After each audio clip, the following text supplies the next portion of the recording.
Coucou tout le monde, j'espère que vous allez bien. Aujourd'hui on se retrouve pour une toute nouvelle story live. Donc aujourd'hui je vais faire une story live sur Jenna Ortega. Donc je pense que vous la connaissez un peu tous. Elle a joué dans Mercredi. Personnellement je l'ai connue dans Arla le cadet de mes soucis. Donc c'était une série qui a été diffusée sur Nickelodeon. Donc je pense que c'est une série plutôt connue. Et aujourd'hui je vais vous raconter un peu son parcours et ces petites polémiques qu'elle a eues. Donc on n'en a pas eu beaucoup en vrai, il y en a eu quelques-unes. Mais c'est pas des trucs de grave on va dire, mais je pense que c'est quand même intéressant de retracer son parcours ensemble, voilà sa carrière, ses séries, ses films, ses polémiques comme je viens de le dire. Et du coup c'est parti, personnellement je trouve que c'est une excellente actrice, donc je me devais de vous faire une petite story live sur elle, parce que voilà, je suis pas obligée de faire tout le temps des célébrités très problématiques ou quoi. Voilà, j'ai fait Doja Cat et tout. Je pense que vous avez eu la dose de drama. Je reviendrai d'office avec d'autres célébrités beaucoup plus problématiques. Mais je devais vous filmer une vidéo sur Jenna Ortega, parce que voilà, j'avais déjà dit que j'allais vous faire une vidéo sur elle. Et voilà, du coup c'est parti. Je vais commencer par vous faire la présentation de qui est Jenna Ortega. Jenna Ortega, de son vrai nom, Jenna Marie Ortega, elle est née le 27 septembre 2002 à Coachella, donc c'est en Californie. Elle a un père qui est d'origine mexicaine et une mère qui est mexicaine et portoricaine. Elle est la quatrième enfant d'une fratrie de 6 enfants. Comme vous le remarquerez bien, c'est un peu comme dans Arla le cadet de mes soucis, vu que elle a également beaucoup de frères et sœurs. Donc je pense qu'elle était parfaite pour jouer ce rôle. Les frères et sœurs de Jenna Ortega s'appellent Maria, Isaac, Mia, Alia et Arthur. Et dès que Jenna a 6 ans, elle commence à s'intéresser au monde du théâtre. Donc voilà, elle souhaite devenir actrice depuis son plus jeune âge. Elle commence à passer des castings voilà, à droite à gauche, et elle a même exprimé le regret de ne pas avoir eu une vraie vie de lycéenne. Donc voilà, elle n'a pas eu de bal de fin d'année ou de remise des diplômes parce qu'elle était trop occupée avec les tournages et tout ce qui était casting, etc. Donc voilà, comme vous l'aurez remarqué, Jenna Ortega commence sa carrière d'actrice très très jeune. Voilà, elle passe beaucoup de castings, elle fait beaucoup de séries, beaucoup de films. Elle commence son premier rôle à l'âge de 10 ans seulement. Maintenant, je vais vous raconter un peu tout les films et toutes les séries qu'elle a pu faire. Je sais pas vous, mais Jenna Ortega, sa tête, elle m'a toujours dit quelque chose. Même avant, enfin, quand je regardais Arla le cadet de mes soucis, sa tête, elle m'a toujours été familière. C'est parce qu'elle a participé dans beaucoup de séries et de films connus, dont je vais vous les citer. Et peut-être que vous allez tilter et vous dire « Ah, bah c'est là que je l'avais vue ». Parce que je sais que beaucoup de personnes, sa tête, enfin, leur disait quelque chose. Donc je vais vous citer tous les films et toutes les séries dans lesquelles elle a joué. Et peut-être vous allez la reconnaître. Donc en 2012, donc à l'âge de 10 ans, elle joue un petit rôle secondaire dans Les Experts à Manhattan. Et en 2013, elle joue dans 2 films de cinéma, donc c'est Insidious. Donc moi, c'était sûrement là que je l'avais vue, parce que j'avais vu le Insidious numéro 1 et le 2. Et sa tête, je pense que je l'avais vue à ce moment-là. Et elle a joué dans Iron Man 3. Elle a également joué dans une série sur Netflix qui était très connue, donc c'était Jane the Virgin. Donc je pense que vous connaissez. Et également du coup dans la série Arla le cadet de mes soucis, qui était diffusée sur Disney Channel, c'était pas sur Nickelodeon, pardon. En 2014, elle incarne le rôle de Darcy dans la série Richie Rich sur Netflix. Elle a également prêté sa voix à la série Elena Davalor, donc de 2016 à 2019, donc évidemment c'est la version anglaise. En 2017, elle incarne le rôle principal qui est Dawn dans le film Saving Flora. En 2019, elle a joué dans la série You, donc c'est vraiment une série hyper connue sur Netflix. En 2023, c'est là où elle a atteint vraiment le pic de sa carrière dans la série Mercredi, en jouant le rôle principal, donc qui est Mercredi. Donc voilà, c'est une série donc qui parle de la famille Addams, sauf que cette fois, c'est centré sur Mercredi, la fille qui est dans la famille Mercredi Addams. Et je pense que c'est là où vraiment tout le monde l'a connue. Vous n'êtes pas passé à côté de sa danse qui est devenue littéralement un mème sur TikTok. Personnellement, c'est là où je l'ai connue. J'ai un peu regardé Mercredi, mais j'ai pas tout fini parce que c'est pas trop mon style de série. Vous savez, moi je suis un peu plus Gossip Girl, Pretty Little Liars, etc. Donc c'était pas du tout mon style de série. Je serais hyper ravie de faire une vidéo sur Pretty Little Liars, Gossip Girl, etc. Les acteurs ou quoi, dites-le moi en commentaire. C'est vraiment dans Mercredi que Jenna Ortega est devenue super connue. Donc c'est là où il y a eu plein de gens qui sont devenus fans d'elle. Vraiment, c'était devenu une idole. Elle a carrément été invitée au Met Gala. Ce qui a vraiment plu au public, c'est que Jenna veut vraiment cet effet différente. Elle a vraiment son propre style qui se rapproche du style gothique. Et ça qui a plu à beaucoup de personnes parce que beaucoup de gens disent ouais je m'identifie à elle parce qu'elle est différente, elle s'assume comme elle s'accepte comme elle est. Elle se démarque énormément des autres acteurs qui ont pu voilà filmer d'autres séries ou quoi parce qu'elle a son propre style à elle. Et cette différence-là a fait beaucoup, enfin beaucoup plu au public. C'est pour ça qu'elle est devenue très connue dans Mercredi. Par exemple, à Harlem, Cadet de mes soucis, on voyait plutôt Jenna basique. Enfin, vraiment, c'était une adolescente américaine basique, des tenues, voilà, normales. Voilà, avec des tenues qui n'étaient pas du tout extravagantes. Alors que dans la série Mercredi, on pouvait vraiment apercevoir Jenna dans un rôle qui est vraiment un peu horreur, on va dire. Elle a des expressions faciales, pardon, qui sont très froides. Voilà, elle est vraiment inexpressive. Il y a beaucoup de gens qui m'ont dit qu'elle clignait pas des yeux, etc. Moi, je l'ai vu comme cligner des yeux quelques fois, mais bon. Elle a vraiment un talent pour être polyvalente dans le métier d'actrice. Elle peut très bien jouer des rôles d'horreur comme des rôles d'adolescente normale. Et c'est ça qui a vraiment plu au public et qui l'a fait gagner en notoriété. Mais voilà, Jenna est plutôt une actrice appréciée par le public. Elle n'a pas beaucoup de haters, genre vraiment il y a beaucoup de gens qui l'apprécient et peu de gens qui ne l'aiment pas. Mais elle a quand même eu quelques polémiques, enfin c'est pas des trucs graves selon moi. Mais les gens ont quand même dit ouais c'est quand même assez grave. Et je vais commencer par une polémique qui ne la touche pas elle directement, mais plus la série Mercredi. Comme vous le savez ou pas, la série a été accusée de racisme et je vais vous expliquer pourquoi. En gros, dans la série, il y a très peu de personnages de couleur. Et la seule personne noire qu'il y a, elle a le rôle du méchant. Donc l'actrice, c'est tout simplement Joy Sendai qui joue le rôle de Bianca Barclay. Et les personnes ne comprennent pas pourquoi c'est la personne noire qui doit jouer le rôle du méchant et pourquoi Mercredi, qui est blanche de peau, doit jouer la gentille entre guillemets. Et son amie, là je me rappelle plus de son prénom, la blonde, qui est dans le même dortoir que Mercredi, je me rappelle vraiment plus de son prénom. Pourquoi c'est elle la gentille, en mode la petite mignonne, etc. Et pourquoi c'est Bianca qui est noire, qui joue le rôle de la méchante. Alors je pense que c'est un peu abusé de dire que c'est du racisme, enfin c'est peut-être juste un hasard, peut-être que ça a été vraiment fait comme ça au hasard, je ne vois pas en quoi c'est du racisme, mais ça a créé beaucoup de polémiques sur Twitter, sur les réseaux sociaux en mode ouais la série vraiment c'est du racisme, il n'y a aucun personnage noir, etc. Moi je pense tout simplement que ça a été fait au hasard, je sais pas ce que vous en pensez, n'hésitez pas à me le dire en commentaire votre avis, mais je pense vraiment que ça a été fait au hasard, enfin je vois pas en quoi c'est du racisme, genre de donner un rôle à une personne noire qui est méchant. Enfin, je vois pas en quoi c'est du racisme qu'une personne noire joue un rôle de méchant. Enfin, franchement, j'ai pas compris le rapport, mais ça a beaucoup fait parler, etc. Mais moi, j'avais vu sur Twitter en mode, ouais, pourquoi c'est le noir qui doit jouer le rôle de la méchante. Enfin, what the fuck. Il n'y a pas de racisme là-dedans. Les gens l'ont mal interprété parce qu'il n'y avait pas d'autres rôles Enfin, il n'y avait pas d'autres personnes de couleur dans la série.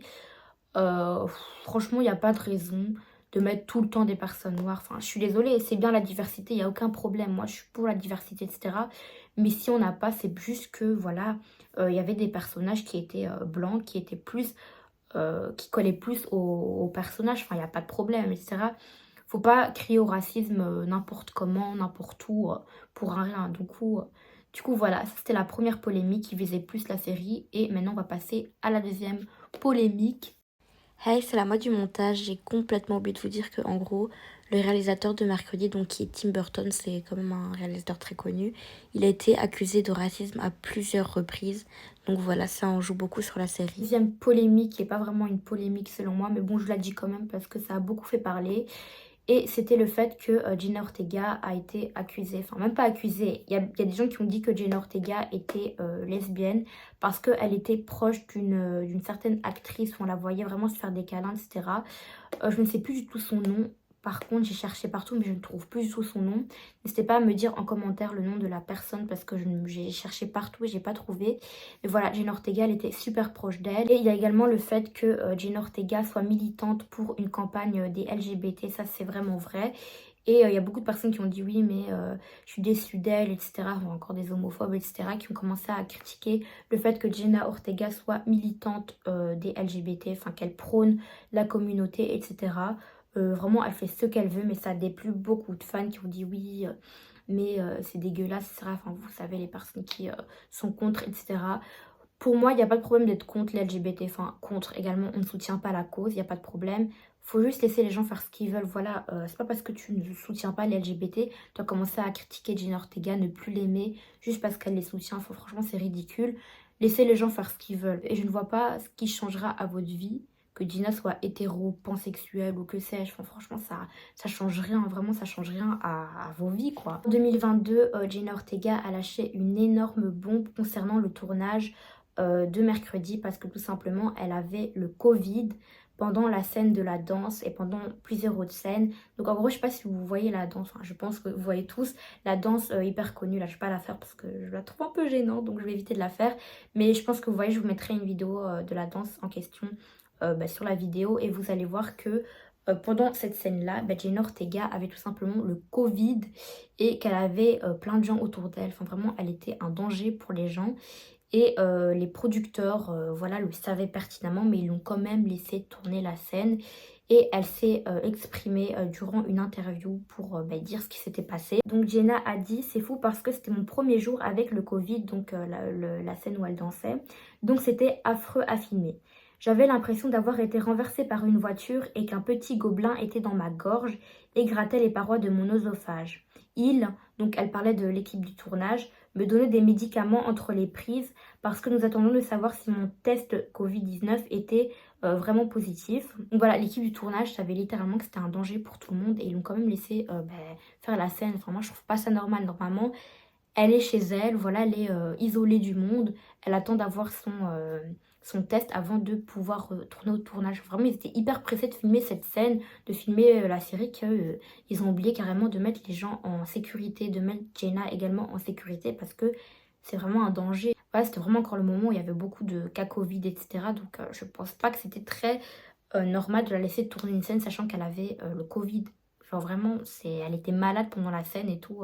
Donc évidemment, après cette bombe qu'elle nous a lâchée, les internautes se sont exprimés et ils étaient vraiment choqués. Genre vraiment, ils étaient outrés. Je vais un peu vous lire les avis des internautes. C'est une mauvaise chose, n'est-ce pas? Elle attendait un test pendant le tournage et celui-ci est revenu positif. Elle aurait dû rester isolée en attendant son test. La vision artistique de Tim Burton, donc pour tous ceux qui ne connaissent pas Tim Burton, c'est un réalisateur qui est extrêmement connu. Ce n'est pas acceptable. N'importe qui d'entre eux serait vilipendé pour ça, mais parce que son émission marche bien, c'est normal. Mais heureusement qu'après que Jenna ait été positive, donc qu'ils ont reçu les résultats de son test, elle a été isolée sur le champ. Mais je ne comprends pas pourquoi ils n'ont pas fait ça directement quand elle a commencé à avoir les symptômes et tout. Elle l'a même dit elle-même qu'elle souffrait énormément pendant le tournage et qu'il fallait justement la laisser se reposer au lieu d'office attendre les résultats du test. Imaginez que le test était négatif avec les symptômes qu'elle a, qu'elle se sente mal, il aurait quand même forcé à faire le tournage. Enfin, je comprends pas. Franchement, si une personne est malade, laissez-la rentrer chez elle, se reposer. La forcez pas à tourner alors que elle va pas bien, quoi. C'est normal, je pense. Alors, en 2023, ce qui s'est passé, c'était vraiment super drôle. Donc moi, quand j'ai vu ça, j'étais en mode, mais les gens sont vraiment capables de croire ça. Donc en gros, je pense que vous connaissez tous le chanteur, enfin tous, il est connu mais pas internationalement. Le chanteur Pierre Demar, donc c'est un chanteur belge. Et il a posté tout simplement un TikTok en disant j'ai rencontré la femme de ma vie, donc j'ai écrit une chanson pour elle. Donc on voyait Jenna Ortega et Pierre. Et donc dans ce TikTok, enfin, depuis ce TikTok là, il y a beaucoup de personnes qui ont commencé à dire oui, ils sont en couple, etc. Enfin, ils vont pas du tout ensemble, genre. Je suis désolée, mais c'est le couple improbable. Genre vraiment, même s'il aurait dit ouais, on sort ensemble, j'aurais jamais cru parce que tu vois ces deux personnes ensemble, genre vraiment, non, pas du tout. Ou Pierre Demar a dit je suis gay pour info. Donc non, Jenna Ortega, c'est juste une blague. En plus, ça avait clairement écrit POV. Donc POV, c'est point de vue. Donc c'était juste pour rire. Voilà, donc les gens ont quand même cru qu'ils étaient en couple. Enfin, on va passer à la prochaine polémique qui est un peu... Enfin, je pense pas que c'est la plus grave, mais bon, elle est pas trop positive pour elle.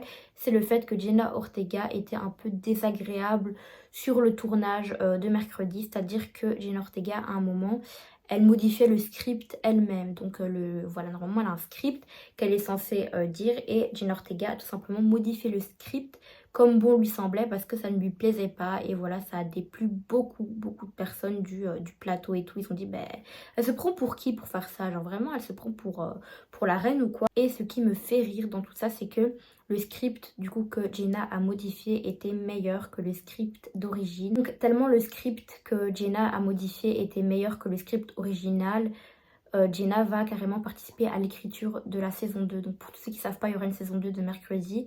Et Jenna Ortega va tout simplement participer à l'écriture du script, tellement bah, ses idées étaient bien, qu'elle... En fait, elle a vraiment vécu le personnage, donc je pense que les gens ils se sont dit, bah, elle est apte en fait à participer à l'écriture du futur, de mercredi, etc. Genre vraiment, elle a vraiment pris part au personnage et ça c'est clairement beau à voir. Donc voilà, pour tous ceux qui ne savent pas, bah, Jenna Ortega va participer à l'écriture de la saison 2. Donc j'ai hâte. Je pense pas que je vais voir la saison 2, vu que j'ai pas vu la saison 1, mais pour tous ceux qui sont fans voilà, de mercredi, etc., bonne chose à savoir quoi. Donc voilà, maintenant on va passer à la dernière polémique. Donc ça, je pense que vous n'êtes pas passé à côté. C'est le fait que Jenna a été aperçue en train de fumer et de boire en public. Donc ça, je pense, ça a fait boum sur Twitter. J'ai ouvert Twitter, j'ai vu ça, j'étais en mode... Parce qu'honnêtement, moi j'étais choquée. Genre, je m'attendais pas du tout à ce qu'elle fume. Après, voilà, sa vie, elle fait ce qu'elle veut. Mais j'étais choquée parce que moi, j'avais toujours cette image d'elle en mode Argel cadet de mes soucis et tout, une petite adolescente innocente. Enfin, je suis désolée, mais sa tête, ça se voit pas qu'elle fume. Je suis désolée, mais il y a des gens, ça voit.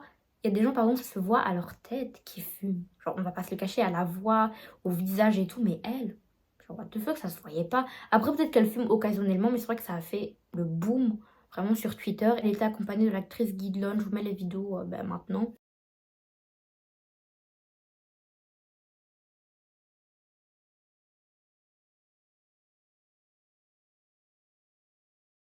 Donc la mère de Jenna, en gros, ce qu'elle a fait, c'est qu'elle a posté une photo de Gollum, donc avec les dents endommagées, et elle a dit ne croyez pas aux mensonges selon lesquels la cigarette est mauvaise pour la santé. J'ai fumé pendant la majeure partie de mes 21 ans et je me sens très bien. Elle a ensuite dit sur un ton un peu plus sérieux, vu que là c'était de la rigolade, une mère reste une mère. Elle ne cesse de se préoccuper de ses enfants. Donc, elle a ensuite posté des screens d'un site internet qui disait tout simplement tout ce qui était mauvais dans le tabac, donc les méfaits du tabac. Et elle a dit, une mère reste une mère. Elle ne cesse de se préoccuper de ses enfants, même lorsqu'ils ont grandi et ont des enfants à leur tour. Elle a tout simplement dit aux internautes de ne pas gronder Jenna parce que ben, la mère, elle l'a déjà fait. Et voilà, je pense que ça sert à rien de dire à Jenna, ouais, je suis déçue, elle fume. Parce qu'il y a plein de gens qui ont commencé à dire ça. Et si je retrouve les tweets, je vais les mettre sur l'écran parce que what the fuck, genre, c'est bon, elle fait ce qu'elle veut au bout d'un moment. C'est ça qui me fume avec la vie de célébrité. Ouais, purée, ça j'ai trop bien trouvé, ça qui me fume en mode, ça qui me fait rire. Bref, après, c'est la fatigue, il est 1h du matin, je suis fatiguée, mais bon. C'est ça qui me fait rire avec la célébrité, c'est que dès que tu fais un truc un peu mal, entre guillemets, fumer, enfin, c'est mal, mais voilà, elle fait ce qu'elle veut, t'as directement de la haine, genre. Les gens t'insultent toi, pas ce que tu fais. En fait, c'est ce qui me fait rire, genre, what the fuck. C'est pas parce qu'elle fume que voilà, c'est une mauvaise personne, que faut la renier, faut arrêter d'être fan d'elle. Enfin, ça veut rien dire. Elle fume parce que voilà, si ça se trouve, c'est juste une fois qu'elle fumait, et même si elle fume tout le temps, elle fait ce qu'elle veut, quoi. C'est un peu sa vie, elle est assez grande, je pense, pour savoir ce qu'elle fait. Et sa mère l'a déjà grondée, comme elle l'a dit. Et du coup, voilà, c'était tout pour moi. Je pense qu'il n'y a plus eu de polémique sur Jenna. S'il y en a que j'ai oublié, n'hésitez pas encore à me dire en commentaire. Parce que j'ai tout, enfin j'ai essayé de chercher tout, j'ai pas trouvé d'autres polémiques sur elle. Mais voilà, en tout cas, Jenna Ortega, une très bonne actrice. Franchement, j'adore ses séries, ses films et tout. Elle a un talent incroyable. J'ai trop hâte franchement de la voir dans les dans des prochains films ou des prochaines séries. J'espère que cette vidéo vous aura plu. N'hésitez pas à lâcher un petit like, à commenter et à vous abonner si c'est toujours pas fait. On se retrouve pour une prochaine vidéo.